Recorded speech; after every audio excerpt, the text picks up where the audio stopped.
print screen from Yeah, our. yeah, yeah, yeah. Everything. Don't worry. Good evening, friends. I'm Shrenik from London and patient ambassador advocate and host of Fridays with Shrenik. A very warm welcome to everyone to 59th, yes, 59th live webinar on behalf of Indian Cancer Society Delhi. Friends, you know, cancer treatment, cancer awareness, prevention. These are kind of part of the treatment protocols and stuffs like that always going on. But one of the most remarkable and bonding problem of each and every cancer survivor, and not only cancer survivor but caregivers as well, is the fear of recurrent cancer, and this fear of recurrent cancer never lets you sleep because it's always banging on your head for patients, survivors, and including caregivers.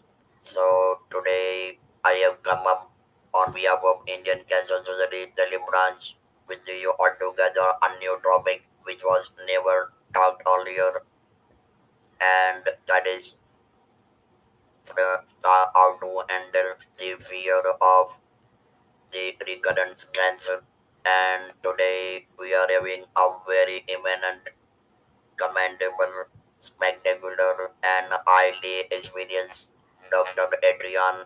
Is a psycho-oncologist from Romania. He will be speaking during International Congress during the by the end of this month, and I'm having a pleasure to invite you, Dr. Adrian, and stage is all yours. Please enlighten us with everything you know, your knowledge, experience, expertise, tips, and everything. Thank you once again for giving us all your very valuable time today. Thank you very much, Shrenik.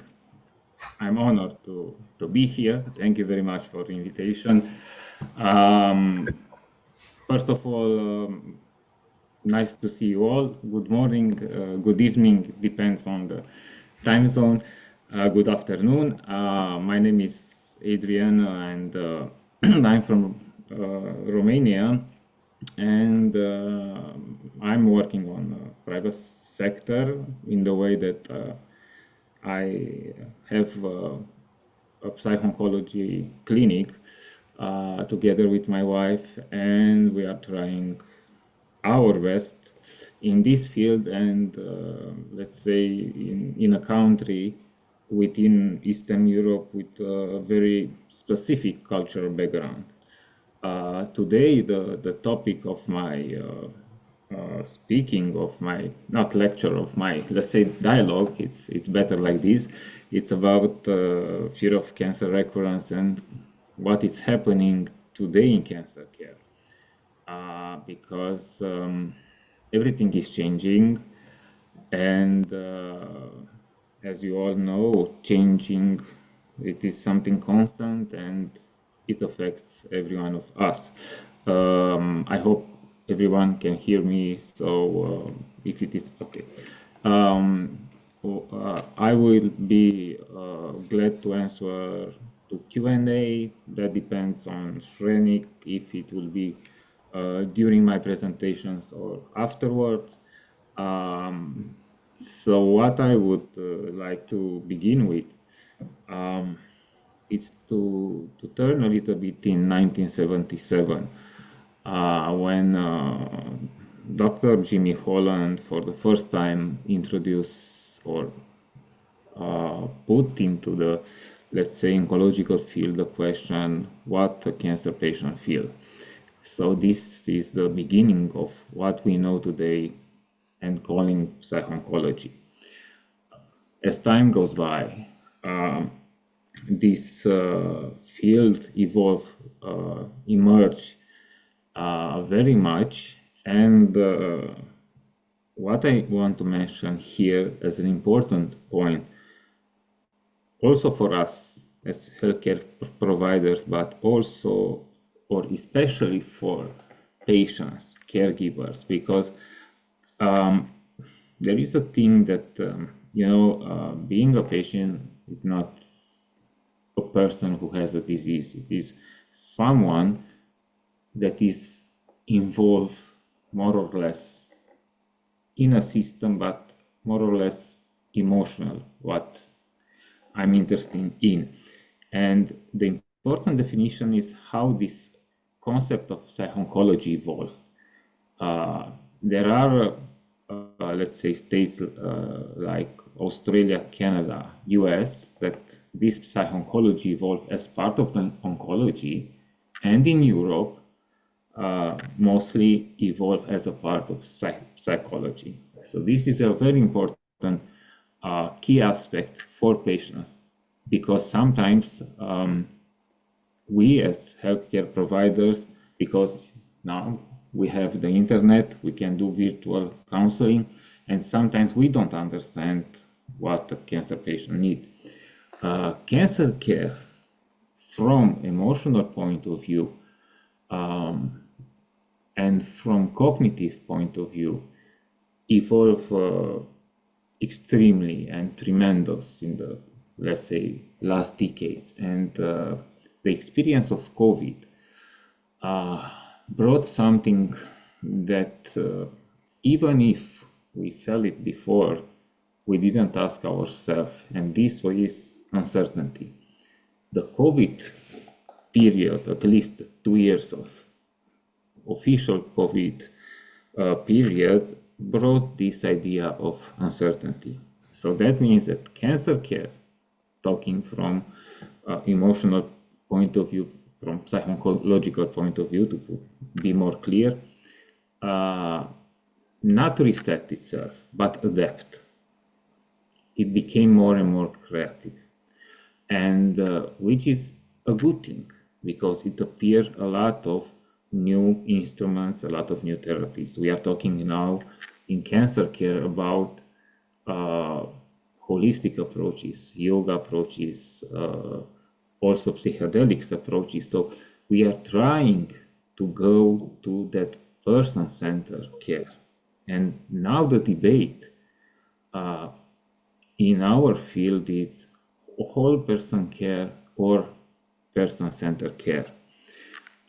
This is, let's say, something that we are struggling to accomplish, but it's very hard. Why? Because like in oncology, in precision oncology, to have each cancer patients with personalized treatment means each cancer patients with emotional approach. We are trying very much and working very much in this field, but there is a major difference between whole person care and person-centered care.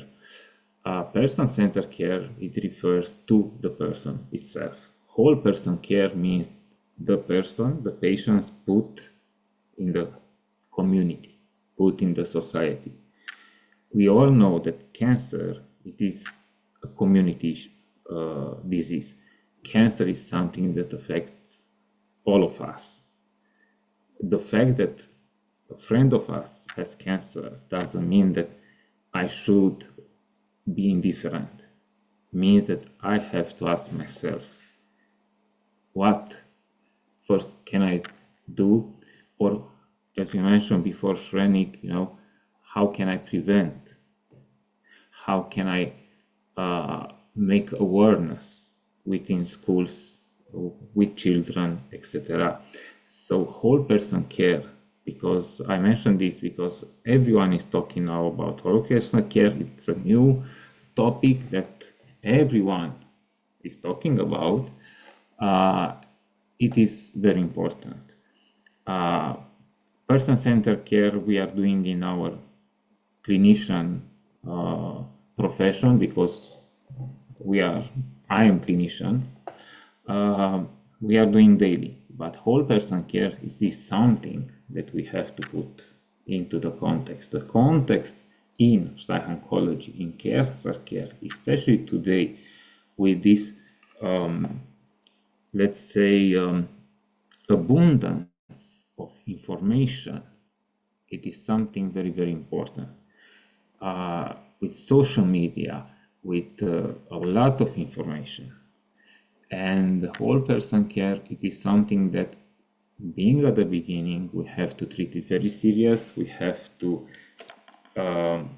be very, let's say, very punctual in intervention, and to try to create or to develop patterns, because and with this idea I will move to the fear of recurrence, because today the biggest gap or the biggest lack in psycho-oncology, it is the absence of standard definition. It is the absence of standard guides. The lack of these acceptance definitions, it is something that make all the process, let's say, harder. I can give you an example, and for sure, Shrenik, you face it many times. Survivorship, yeah. If we are looking on the internet or in the books, we'll not find an official definition of what is survivorship. We'll find each university with a definition, each institute with a definition, each person with a definition. So this is the case of fear of recurrence or fear of cancer recurrence, or what means these 5 years, what means cancer free, and so on. So what we need now in this cancer care approach nowadays, it is first to try to have a common definition, to try to have common guides, and these definitions, guides, approaches, instruments, to let that, let's say, that liberty, freedom at the end for each cultural background to adapt it. But we need something for all of us. Of course, it will not be something perfect, but it will be something. It will help us a lot. And also the patients, not only us as healthcare providers, because I'm talking now, let's say, more from the patient. Because you are having a diagnosis in a country, you are moving for treatment in another country, and everything is changing. Not to mention that you will receive counseling by an interpreter. So we can go on and on this idea. So it is very important today to have or to work also, accept patients to common definitions, common instruments, common guides. And I like to mention, of course, paraphrasing motto of the former US President Kennedy, who said very nice, nowadays we need people to dream things that not exist. So this is the things that psycho-oncology or psycho-oncologists or healthcare providers we need in this cancer care treatment, with all these challenges that are now in cancer care. We need those persons, those healthcare providers, those patients, those lived experience example like you, Shrenik, to find, to discover things that there are, but for the moment we can't see. And the first thing in cancer care, it is fear. And talking about fear, I was talking not a lot, but constantly about fear of cancer recurrence. Even though we can't say, because we really can't argue which part of the experience is the hardest, maybe the most challenging. It's fear. Why? Because fear is something within us. Fear is an emotion, and as we all know, fear is the first emotion that each human being experiences for the first emotion in the life. And I remember now, when I was a student in psychology, I received questions, not only me, all of us as students, that a teacher asked us which is the opposite or the antonym of the word fear. And every one of us was answer like, I don't know, struggle or courage or hope or everything.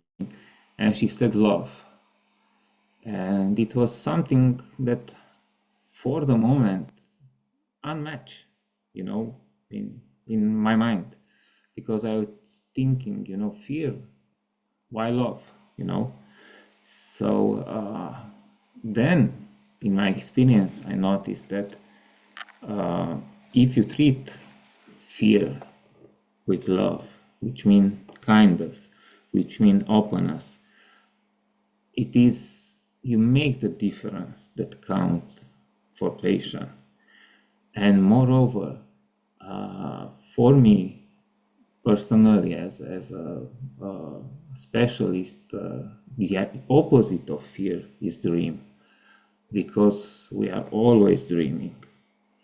The new reality after cancer diagnosis, it is based on dreaming. We dream, yeah, and we dream also on the past, on the other, let's say, life that we had, yeah. We live for the future, we live for the present, and we can achieve our dreams always. And you are an example of this argument, Shrenik, because I mentioned before the year 1977, but if we are I want to give an example about psychology.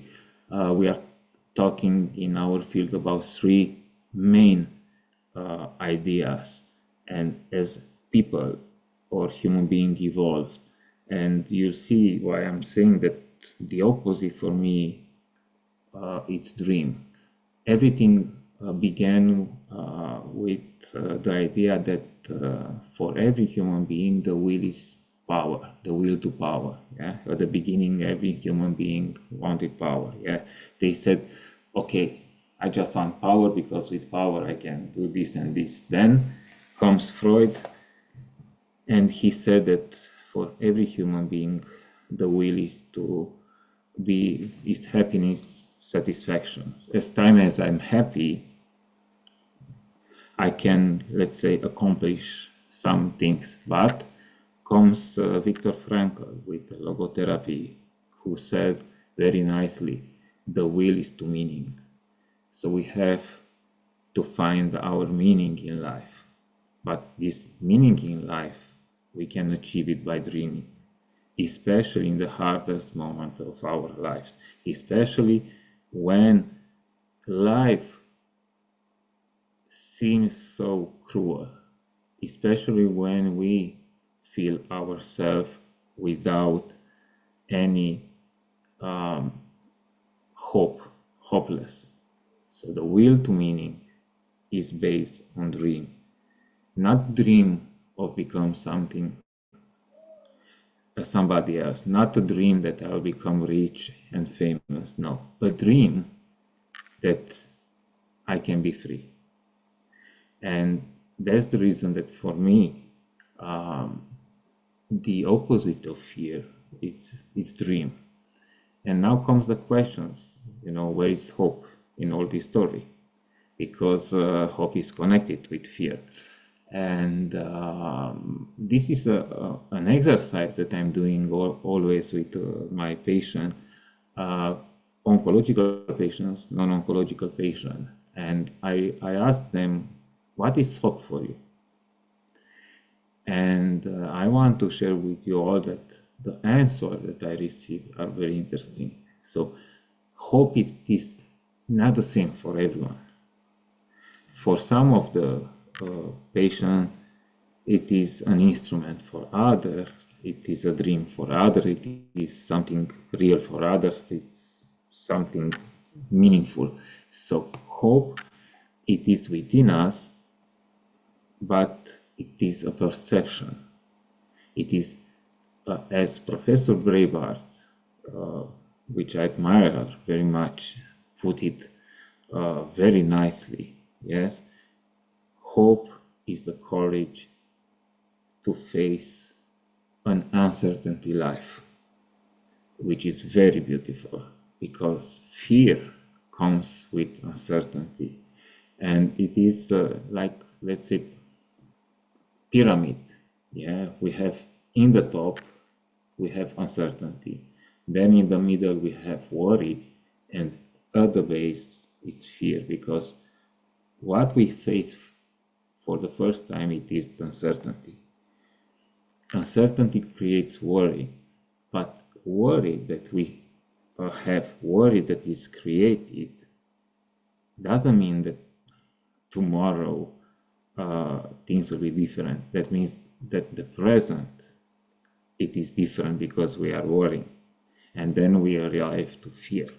So fear of cancer recurrence, it is, as we speak, much broader and complex topic and subject than it was before, let's say, a decade ago. Officially, it appears in 2000, let's say 17, I guess. As you mentioned, yeah, everyone experienced the fear, is thinking, what if it's coming back? What if it progress? And then we have the official definition of a friend of mine, Sophie Labelle, who said that fear of cancer recurrence, it is the worry, uncertainty, and fear that cancer will come back or progress in the same part or in another. But she mentioned also the fact that we believe this. It is a probability, not a possibility. But if we are thinking deeply that for sure it will come, for sure, there are examples in our activity that thinking we create. Because, you know, when you think thousands of times, you create that thing. And this is the, let's say, the official definition.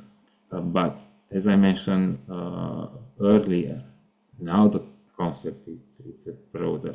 We are talking about recurrence.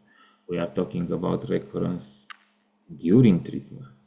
We are talking about recurrence after treatment, but we are talking about recurrence before treatment. After, let's say, the first analysis, yes, they say you might have or you might not. That is the starting point of fear of cancer recurrence. Now we are talking about progressions, and I know that our study in the making that approached these issues and try to find the main difference between recurrence and progress. Why? Because when we are talking in some oncology, we see or we have or we take into account the patient's perspective. And when we are talking about fear of cancer recurrence, we are thinking like this. Okay, if I'm asking these patients who is doing chemo or radiotherapy or a treatment, or after the treatment, what do you feel now? A recurrence or a progress? He can't, or he or she can't tell you exactly, because they will say, I just want to be cancer-free, I just want my life back. So we don't have those, let's say, scientific evidence now to say these are two different concepts. So therefore, there are many studies trying to find this difference that it will help us made us as specialists in approaching or in new instruments, but does not affect the patient. And I can, let's say, tell you now that the common things, or the, let's say, not instruments, but it will sound like cliche, that you can manage fear of recurrence by having a routine, trying to be involved in daily activities, having responsibility, be surrounded with people. No, it is a famous writer who said centuries ago that you should surrender yourself with people, not with things. We are thinking, we are seeing now the world, and we are seeing that adolescents, young adults, they are surrendered by things, not by people. And this is very difficult for us to help. And going further, you know, the therapies that are now approaching this field, how to say, not to be misunderstood by my colleagues, there are very, they are all good. We are talking here about fear of recurrence therapy, Ford, by my friend Sophie. We are talking about I Conquer Fear by my friends from Australia. We are talking about Sword from Europe. And all have in common this thing of, let's go back to diagnosis, let's go back to treatment, let's go back to what was the trigger. And it is very difficult. For example, in Romania, in my experience, approaching a therapy of recurrence, fear of recurrence, now it's very difficult. We just stopped after 2 sessions. We stopped. Why? Because more or less interfere, and we are approaching the questions of that. We are approaching because now the ending of each fear is that. Yeah, we are all fear of that, and here we can go forward saying that that it's a solitary thing, which is not. So on and so on. So when we are talking about fear of cancer recurrence, and we introduce the idea of a limited life, everything is changing. We lose the patience, to put it this way. So we have to be very careful, because words matters. We all know that in our life we have what is called fear of happiness, or fear of good things. If we have 2 consecutive days of doing well, we have that, let's say, fear that for sure something it will happen, because everything is going so well, everything is going good. And moving to cancer issues, it is a huge struggle for each cancer patient. It is a challenge daily to manage your own emotion. And this thing, managing or manage your own emotion, will end with, let's say, creating some boundaries, which means that you become very intrusive. You will not share your emotions, and without sharing your emotions, to me as a clinician, it is very difficult to work with. To have rumination, that means that we all the time thinking on what is bad, not thinking also to the small victories that we've made during this cancer care trajectory, because cancer care trajectory it's also based with small victories, and those small victories should be celebrated.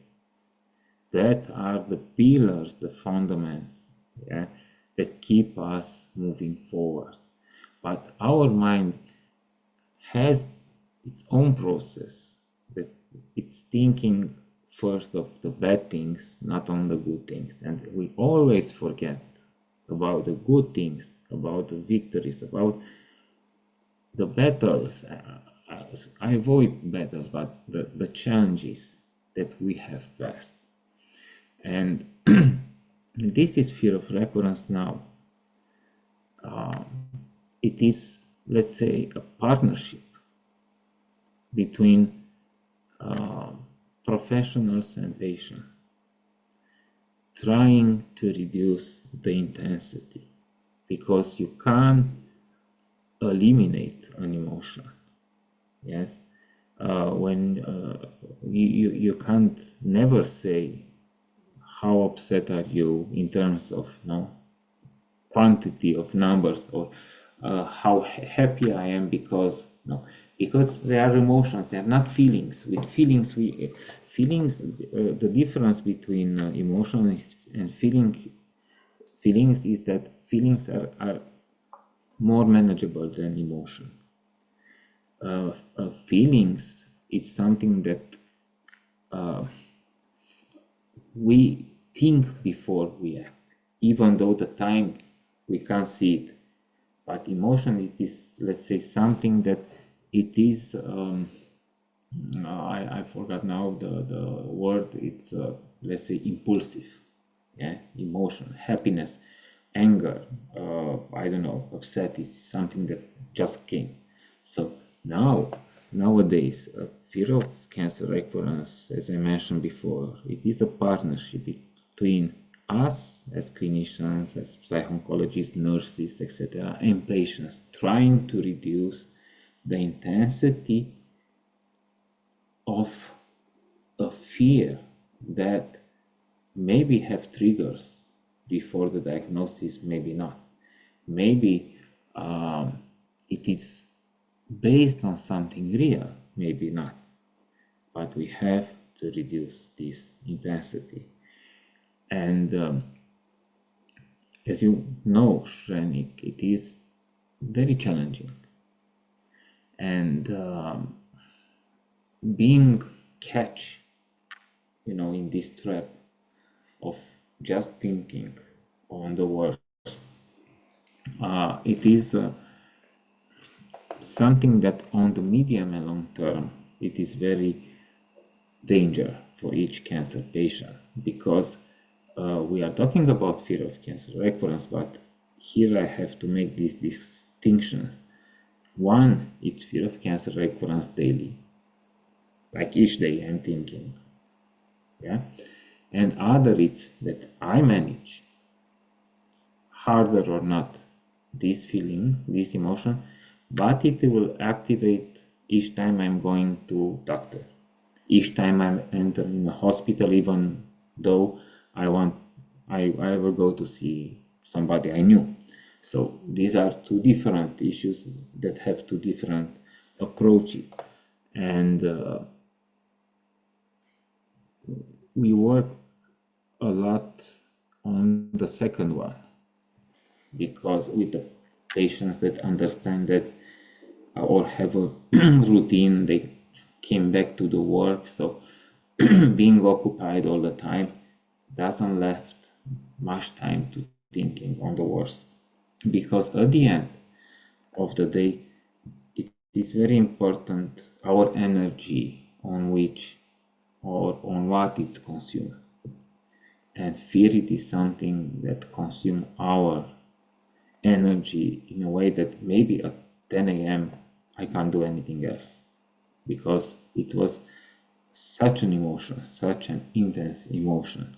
I don't say now in my, let's say, speech or talking that the solution is not thinking. No, the solution is thinking, but we should complete this thinking also with the other part, also with the other side of saying that, okay, I fear, but I'm alive. Let's be happy, or how to be happy for what I have. What I'm going to do today or tomorrow. Let's try to do, let's see how it's going to be tomorrow. We'll take each day, each moment, each step as it is something valuable for us. Because life, it is not something that, or the quality of life, the legacy of what we left behind is not something that is measured in how much we lived. It is measured in what we left in people, not for people. So let's try to compensate this thinking of fear with thinking of legacy, with thinking of talking with a friend, with thinking that go outside, taking a walk, connecting ourselves with the nature, as it called, feeling everything that surrounds us, because otherwise, with all this information that I was speaking earlier, the final result is just one. The information on social media, for example, has the role maybe, but for sure increase the fear of recurrence, increase the fear itself. So when I have something that I'm thinking, I just search it on the internet. Of course, there I can see many. And statistics said that almost 80% of the information on the internet are not reliable. So these are things that, let's say, make our job difficult as professional and also for the patient, because you, as happiness in life, they're one after another. Also is the fear. The only result is that I just put myself another fear on the fear that I already have, and so on and so on. So instead of reducing my fear, I'm reading something just to increase my fear. Then I will go outside and see people that are happy, but I'm not thinking they are truly happy. And this is another thing that increase my fear. Why? Because we are talking about comparison. I'm compare myself to others, and I increase my fear of recurrence, saying that if it will come back, I will not be happy as those people that I don't know, and I can't say for sure that maybe they just look happy, maybe they are not happy, and this is another trap in the way of managing fear of recurrence. So we started from ourselves, but we are moving to what is happening around us. As I mentioned at the beginning, to the whole person care. Another trigger for fear of cancer recurrence, it is during treatment. And during treatment, in the waiting room, it is the moment where when this fear is at the highest level. Why? Because we are looking around and thinking how that person succeeds and I don't. So is that person better than me? For sure is better than me. So I will go to the treatment with the fear that I will not face. I will not succeed. Fear of cancer recurrence, it is a fear of not succeed. It is a fear of us that it is extremely personally, and it's going much within ourselves. I will succeed or I will not succeed. And not to mention the only thing, the last thing, and then I move to some things that I want to mention also about fear. Another thing that increase the fear of recurrence? It is the questions we started, and I started my speech today talking about the past, seeing how the oncology field change, how instrument change, how patient change, and till now, I guess this year or last year, it was the question, what if? Yes, what if I will be diagnosed? What if the cancer will come back? Now the question, what if, is change in when?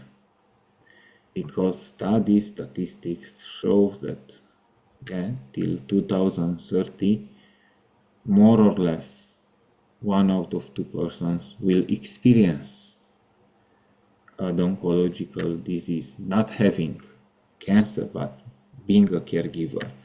So the question is changing when it is happening. So this question, when you read statistics, we are thinking that not the probability, we are sure that it will come back.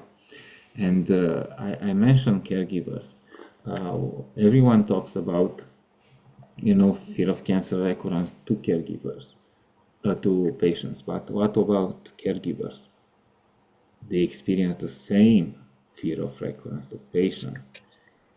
We don't have to forget that caregivers are the forgotten patient. And I have an editorial in Cancer World called like this: what about them, the caregivers? And what about their fear of recurrence? Is their fear of recurrence more intense than the patient or not? Because here comes a nuance. If the patient has a fear, for example, after going to the doctor, he can go again to see if it's true or not what he or she feel. But for the caregiver, it's not.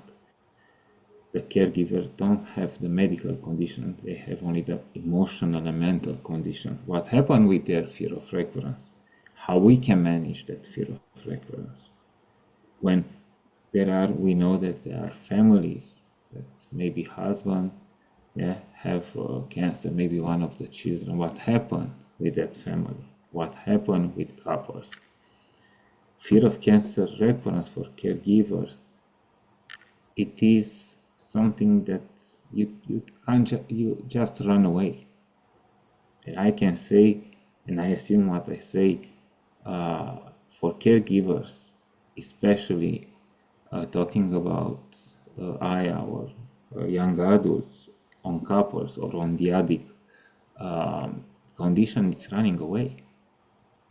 I have interviewing in the past, I've talked with young women saying that they were in a relation, and when the partner said that she was diagnosed with cancer, he just ran away because he can't face the fear, not of the recurrence, the fear itself, the fear that he will not accomplish a life that he was thinking about. This is, let's say, comes the questions, it is a good choice or not, we can't say, but this is the reality. So I guess that we as professionals, also as patients, we should think more about fear of cancer recurrence to caregivers. And also my friend Sophie with Christine Mathieu, they are working together, and I'm now translating and cultural adapting the fear of recurrence therapy for caregivers also, to see what are the nuances. Because if you have fear of cancer recurrence, you can't share it with the patient, but the patient can share that fear with you, because we all know that caregivers know it is or are those persons that we can share our emotions, our feelings, our everything with. And as I always said, it is better to be at the hospital all the time, because there you can have the, let's say, the professional help that you need. In some cases, you have also psychoncologists who have the multidisciplinary team that we talk about. But nowadays, we are talking about fear of cancer recurrence also within multidisciplinary team. And here comes the question: why the medical team should be aware of fear of cancer recurrence? Because the answer is simple. If you are afraid of something, any solution doesn't work. And trying to communicate, it is very difficult. We all know the problem of communication in oncology. Trying to give trust, because fear, it is one way to manage fear is trust. But to feel, to show trust, it's one thing, but to feel that trust from healthcare providers is something else, and is totally different. And if it is not that connection, you can go further. And this is the reason why the medical team should be aware of fear of cancer recurrence of the patient. Maybe we are talking about anxiety, because just can't do anymore. Yeah, X-rays or something else. Just can't see again after all these years the machine. So yeah, I should be aware of this, trying to find solution. And now at the end, I want to talk a little bit about the fear of cancer recurrence also for healthcare providers, myself, let's say, included. It is, and I share this, let's say, not guide, a paper, an article made last year by the Lancet Commission, the Human Crisis in Oncology. We have a problem of new, let's say, healthcare providers coming from behind. But in healthcare providers issue, this fear of recurrence, not cancer recurrence, of recurrence or of coming back the disease, is translating on what is called compassion fatigue. I was mentioning previously about the trust, the connection, to feel the trust. Nurses are the first, let's say, the first person talking with the patients, and are the most important part of all this cancer care. Their compassion fatigue, their fear of returning the disease. Why? Because I know from myself, I put trust, I put soul, I put energy. And when the patient said that, the cancer come back in other part, something inside me, it's broken, because I put so much energy. I put so much compassion in that. So when I hear this, it is also very difficult for me to be strong again. And then to reset myself to going back again on the same process, maybe with the other instruments, just to giving trust again, not to let the patient alone. And this is today an issue that we don't see it. Maybe of healthcare providers left because they can't handle the returning of the disease to the patient. They can't handle it more than once, being next to the patient, starting from zero, working again, talking again, trying to find new solution, trying to find new ways of motivate the patient, the caregivers, but first motivate itself. And here comes the question, where is the line between profession and personal life? Yeah. And it is very important. And it is a statistic, I guess, from last year that showed that, I guess in Italy, but I don't want to make a mistake. It was a hospital that, for example, it was a number of nurses that had the age of going on a pension, but they didn't left asking themselves, if I'm leaving, who will care about the patient? So they are still going there, being there for them. So fear of cancer recurrence, at the end to have time for Q&A, is, as I mentioned, a partnership between healthcare providers and the patient, trying to building trust, motivates themselves to a common, not enemy, to a common challenge. Because life is beautiful, as I mentioned before.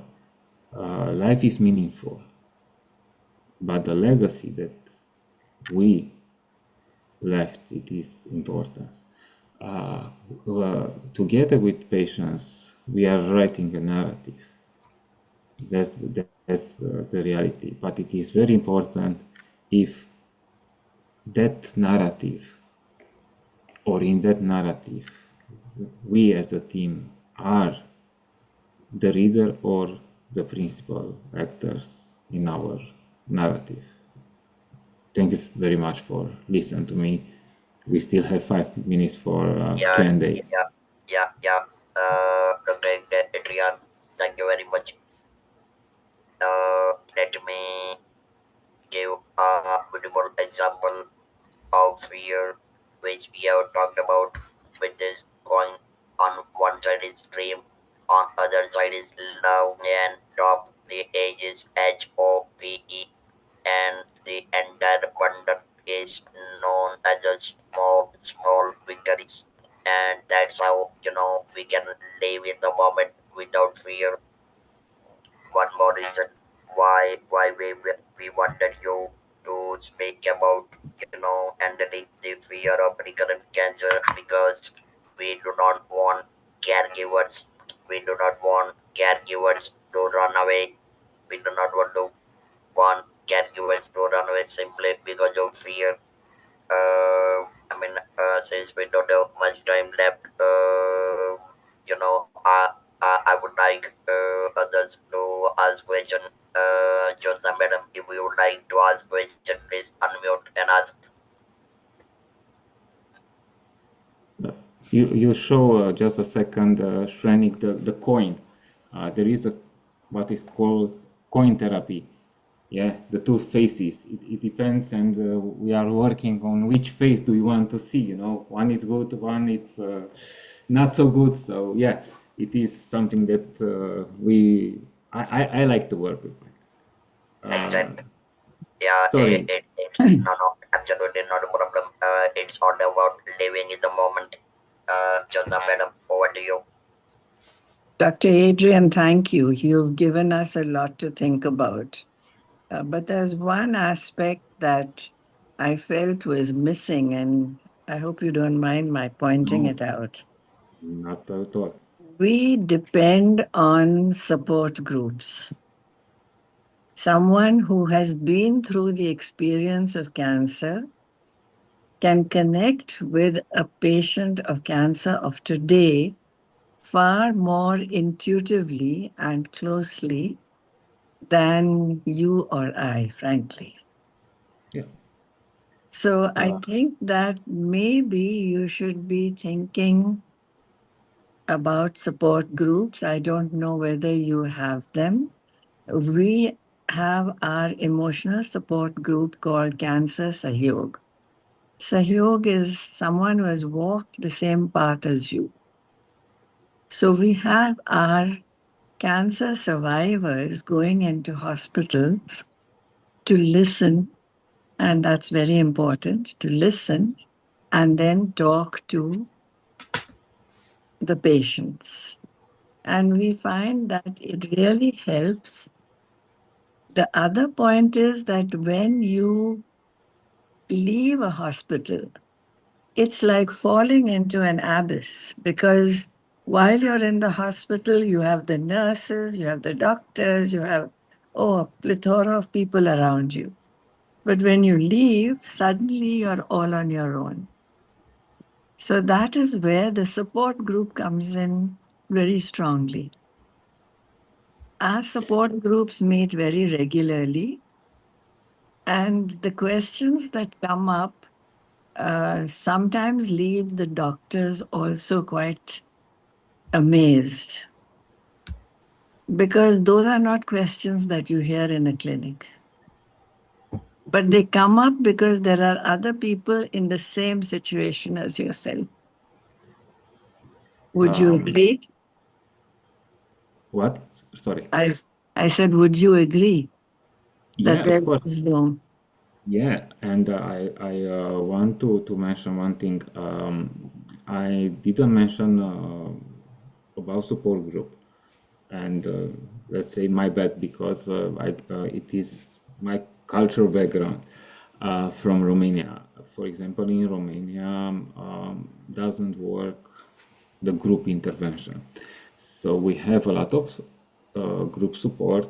Not all of them are working in a way that you've mentioned.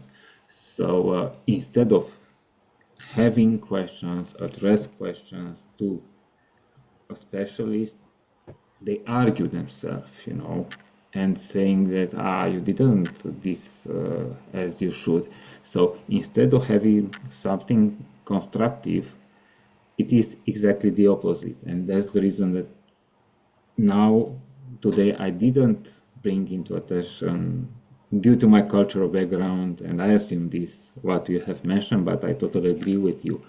I am a fan also of group support as long as they are working as you mentioned, professionally, open, and with this desire of helping others for helping ourselves. Maybe you should train the support group. It will be my pleasure, always. Thank you. Thank you very much. Thank you. But yeah, Dr. Adrian, is your healthcare free in your country? You mean the system? The health yeah, system? yeah, Or the company? insurance. Yeah, so the basic healthcare system, it's free by insurance from the Romanian state, but it is a big but. If the, let's say the cases are difficult and they need more resources, you will enter in, let's say, you'll have some fees, but the basic needs are covered by the Romanian state. So there was something very interesting that you spoke about social media and fear of recurrence, because you can get a lot of information overload. Yeah. And that fear of recurrence is there. But do you think fear of recurrence per se can be different depending upon the strata of people who come across to you all? For some, the fear of recurrence translates into, again, out-of-pocket expenses for treatment. For some, a fear of recurrence means death. For some, a fear of recurrence, and they have information that there are newer therapies available, but they will not be able to get access to it because their pocket doesn't allow them to get access. And that therapy can help them save lives. We have this problem here in India because the medicines are a lot out of reach.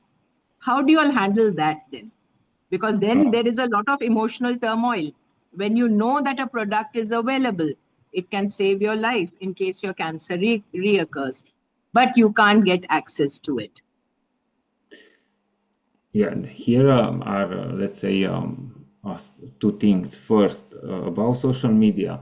It was in 2025, after ASCO conference, when it was a manifest from the doctors that was given to the CEOs of all social medias like Facebook, I don't know, X, etc., trying to convince them or asking them to, um,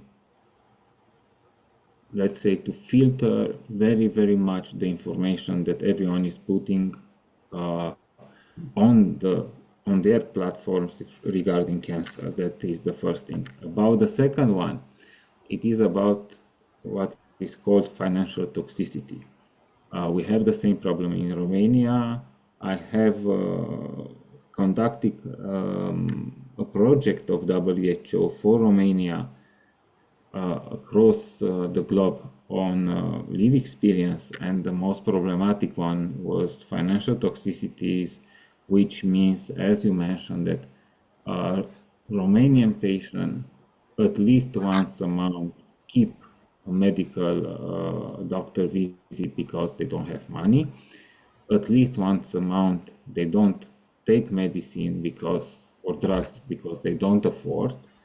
And yes, these are things that increase a fear of recurrence, but in this thing or in this situation, if it is going too far or very intense, we are going on the other field of, let's say, psycho-oncology, which is called palliative care, because we are approaching to the end of life.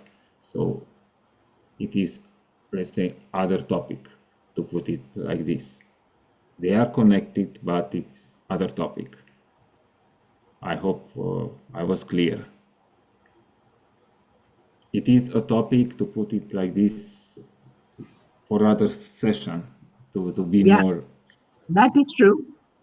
Yeah. But you all are geared to handle those type of queries because it is a very big state of hopelessness, Yes, which but the patient in feels. this case, the fear is transforming itself in what is called rumination, or let's say lack of meaning of life. And we are talking about, let's say, things that are not very pleased to mention, like suicide or other things. So because we can see not the light, we can see the projection of our life, we are losing our uh, place within this world, and everything around us is useless. So it is the questions what I'm searching in this world. So this is the approach. Unfortunately, I've met it in my cases. It is something very, very difficult to manage. That's It requires other things to apply.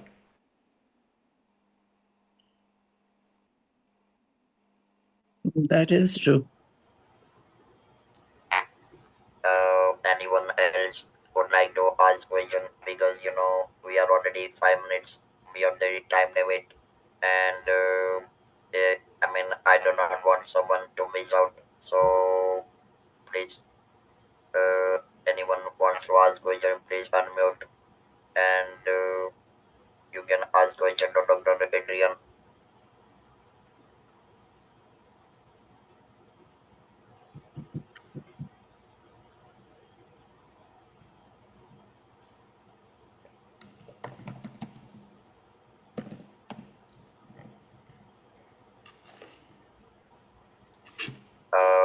I think there is no more question as of now, and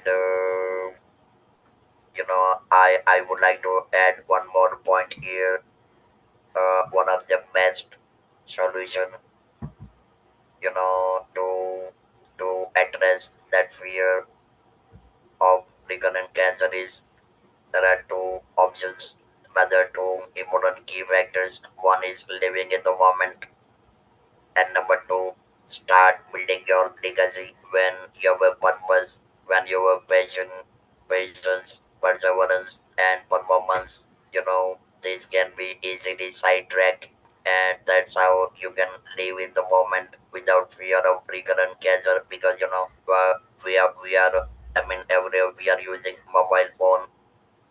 We are used to get notification every second, right? Every second, and the recurrent cancer is something that comes without notification. So that's what we need to handle it with courage and confidence. Thank you, Dr. Adrian, for your valued time, sharing your knowledge, expertise, experience, everything. And we look forward to welcome you once again. Thank you, everyone, for joining Jodha Madam. Thank you, Dr. Priya Parmar. Thank you, and all the attendees. Thank you so very much, and have a nice weekend. I put my email for everyone who can have Yes, questions absolutely, as well. absolutely. Okay. Thank you, thank you. Take Thank care. you. Bye bye. Thank you. Bye. Bye. Thank you very much. Thank Bye. you.